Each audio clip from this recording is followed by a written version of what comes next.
gözlərini, sənə baxan bu gözlərimdən. İcazə ver baxışın nəfəs almağa səbəb olsun.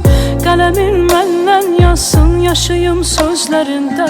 Yazılan sətirlərin qaranlığıma səhər olsun.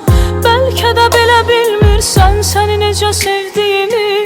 Bax üzümə görəcəksən sən sevginin izlərini. Ürəyim dolubu daşır, yaxşı bax və düşün daşın. Elə belə bilib keçmə sənə var olan hisslərimi. Neylərəm dünyanı sən olmasan yanında. Neylərəm axtarım sevgi yollarında. Gözlərəm yorulmadan, neylərəm sən olmadan bu dünyada. Sənlə bir ömrüm eşqlə doymadan.